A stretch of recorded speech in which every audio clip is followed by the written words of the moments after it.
I am Logan Sharp. I am the director and creator of the analog picture short film Alien Joyride, which you are now watching the commentary for. And if you haven't watched the short film before watching this commentary, then I would suggest get on it, because otherwise, what are you doing here? And this is the 12th short film I believe I've done. Yeah, that sounds about right. This is film number 12, and I think right now the current plan is the last film will be film number 15 or 16. That's supposed to be Art Class 3, which this also helps to set up. And how Art Class 3 will turn out, I don't know, because I'm still going through multiple drafts at this point. But we're not here to talk about Art Class 3. We are here to talk about Alien Joyride. And right off the bat, I know there's been some inquiries about this as far as the rover here on the Mars landscape. And if there's a bunch of rovers running around, how is it that they don't see, the big obvious Martian cities for this? And there's a lot of answers you could possibly have. I think, for one, yes, it makes for a nice visual. Perhaps these rovers are just too dumb and stupid to go look in that direction. Or maybe it's a big cover-up, so maybe they do know the city is there, but it's a big cover-up because we don't want all the Earth people to know that. And of course, this was an easy way to convey a monologue, sort of a elongated but paragraph, but the information is there. That way, off the bat what to expect for the rest of the short film, and why the alien does what he does, and why he has the Martian vessel that he does. He's a teenager, just like any other teenager on Earth, and he's just as irresponsible as some of us other Earthlings. So some things don't change no matter what planet you're on.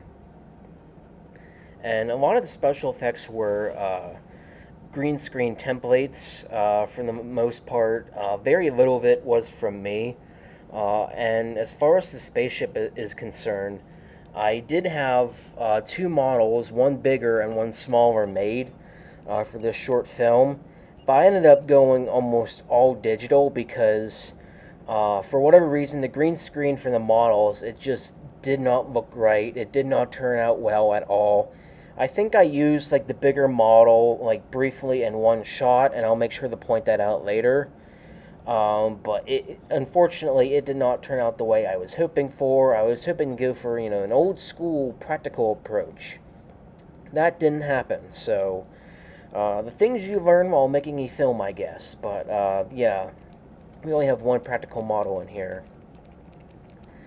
And as far as finding a good green screen alien, I wanted to find, a typical gray alien, but I wanted to make him more of, an endearing figure.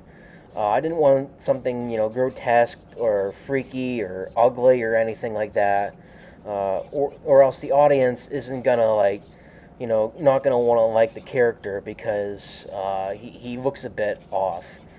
So thankfully, I found some green screen aliens that worked out perfectly in the end. And of course, we have a little bit more exposition here, and that's what gives the irresponsible alien, I think we'll just call him Marty, if we want to give him a name. That's what sends him on this little joyride. And we begin. What you'll also notice for the song, I was going to do Born to Be Wild from Steppenwolf, but I think for one, that song is just too well known.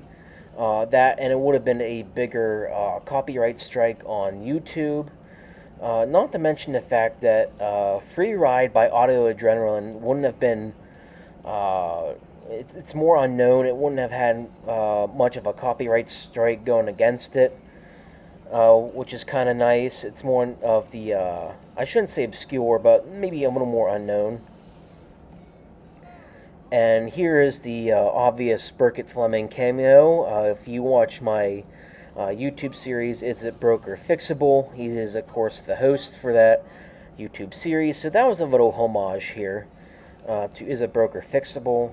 And here's some drone shots of my hometown of Belleville. We do get to see other parts, like here with Mifflin County. And I think the band is coming up soon. Yep, right there they are. These videos weren't supplied by me. That was actually from my second year in band. That was a space year. And I thought that was kind of nice because, you know, this is sci-fi, so it makes total sense to put that in here. And you'll also notice there's a lot more like stock imagery than what I initially wanted for this short film. I wanted at least little to none, and then have a bunch of drone shots. Unfortunately, I guess you can say my drone is on timeout right now because one day I went out to get some drone shots in Belleville, and it disconnected from my phone. Went all over Tarnation. I honestly thought I lost it. Then all of a sudden I went out to get the mail, and zoom, there it was right by my house, and then it dropped right in the field behind us. So I guess you can say the drone is on timeout right now, and I will definitely not be using it for a while. So I was going to have more drone shots in the short film, but I ended up not going that route because, you know, it was just being a little bad and then having a mind of its own. And now the hijinks begin, and we get some cameos from my grandparents. It was kind of hard to ask my pastor grandpa to channel his inner hippie, something he wouldn't have necessarily related to back then, but I believe we got it to somewhat work. And this is the tie-in to Art Class 2. This is where these two short films sort of link up. They do coexist almost at the same time, although I would say Alien Joyride technically begins at the around the middle point of Art Class 2, if we want to think in linear terms. And up and coming is the cameo from my great-grandmother Betty. She's going to be 98 in August, and this is going to be her first role in any one of my short films. She was kind of hesitant to appear on camera. She never did like getting her picture taken. But I think she was... oh, that's such a great line. Anyway, oh, there's another art class cameo. But I feel like she was eventually convinced by her great-grandson to eventually appear. And now trouble is afoot because he's got the U.S. Air Force on his butt. I guess if you cause enough trouble parading around the globe, then what do you expect? And yes, there is the obvious continuity error. There's 5 jets here, yet 6 are destroyed. Don't ask me how I overlooked that. Don't think about it too hard, but yes, we have 5, and yet somehow 6 are destroyed. I don't know how I overlooked that during the editing process, but apparently I did. And, well, the alien decided to take matters into his own hands. What a very naughty boy. That Air Force pilot is from one of my friends, Ryan Hopkins. He's the one that saved... Oh, yeah, there was the model shot right there. And that voice is from my sister, who I finally managed to... I managed to coerce her to be in one of my short films. Yeah. I actually lost my train of thought where I was, but I guess we'll just we'll keep going. Most of this fight takes place at a state park called Lake Perez, near Penn State University. So I got some drone shots here.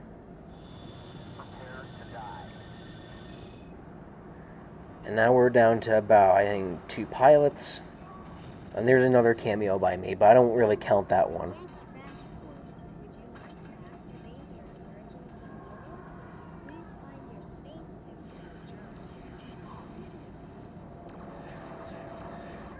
My family thought it was extremely funny the way he was walking. Apparently that was, like, super amusing. It wasn't meant to be a humorous moment, but I guess, yeah, I guess it was a little more funny than I anticipated. I will have to say the reception towards this film is I think pretty good. The cameo from Grandma Betty actually seems to be the standout. That's the part of what people like the most. So I'm glad in her brief appearance that Grandma Betty manages to be the standout for this entire short film. And I will have to say, this location is in the back part of Greenwood Furnace State Park. It's another state park. This is where I believe the baseball field used to be. I will say the compositing for the alien here against the grass and the woods, it's actually pretty good.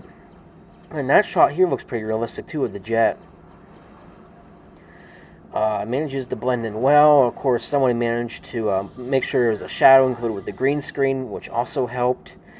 One thing I probably would have done differently now that I think about it, I probably would have maybe made more of an attempt to have shadows included onto surfaces from like Jeff's or the Jeff's and the spaceship. Sorry, not the Jeff. What was I saying? Stumbling over my words. Now, it is a convenient way to get the alien out of here.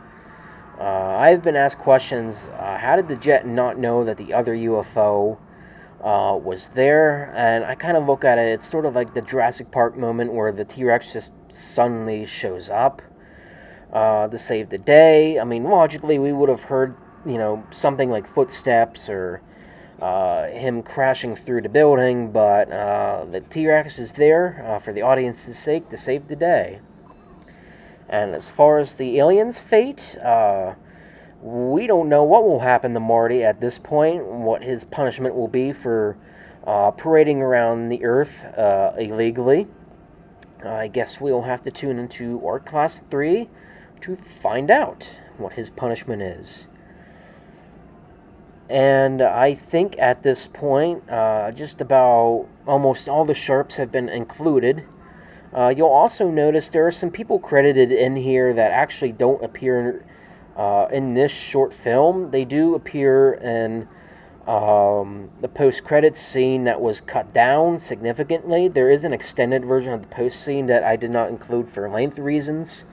There was also a concept in there that I feel like just would undermine some of my other short films, but that's why I decided to cut it down. It was going on like borderline 5 minutes, so I managed to cut it down to 2.5, because I also feel like the longer it went on, like the more it lost the point of what this short film actually was about. And now we have our appearance from Danny Kokendorfer, reprising his role as the now named Agent Gruesome from the Asset short film. And it's revealed that he survived when he was shot. Apparently he was only shot in the eye, so he wasn't like severely injured. He probably got nicked a little bit. I don't feel like it went straight through his head. Otherwise he would have been like really dead. We also get the next appearance from my uncle. I feel like he's going to be the big bad tying all these short films together. That was originally going to be the devil, but I decided that the interrogator was probably a much better fit than trying to get the devil from The Devil Drinks Decaf tied into all this. I mean, the devil ties into all evil, really, but I mean, for these short films specifically, it made sense just to use my uncle as the overarching big bad. And this part here is supposed to set up the Sasquatch short film, if I ever get that made. I'm still looking for a suit, and if I ever get a suit and I find a good cast, then I'll make sure to get the Sasquatch filmed as soon as possible. And if it ends up not being made, then oh well, at least we had it set up and ready to go. And oh no, he lost his other eye, and he's covering it up with, I hope it wasn't obvious, with the ketchup. I made sure to give him some wipes too, to wipe it off when we were done, because as he put it, he didn't want to go home to his girlfriend smelling like a ham sandwich. But yeah, I feel like his character is like dead now. I know I made the South Park Kenny joke, is like, we'll bring you back next time to kill you again, but I feel like he's honestly dead this time. And this is another setup. We're introducing the interrogator's brother, who's the flip side to the other coin. He's a guy who dedicates his life to saving people, saving people's souls, and the interrogator sends people to kill for him, or he kills them himself. So he's the other side of the coin. So this is here to introduce that dynamic. And I kind of want Pastor Joe there to be in a couple other short films, possibly, as a minor character. And this is probably the most obvious setup for our Class 3. If you watch the extended post scene for this short film, you'll know why he has it. But for those who didn't, it's a mystery. And yes, stay tuned in 2026 for our Class 3. I hope you enjoyed this commentary. Have a great rest of the day, and see you.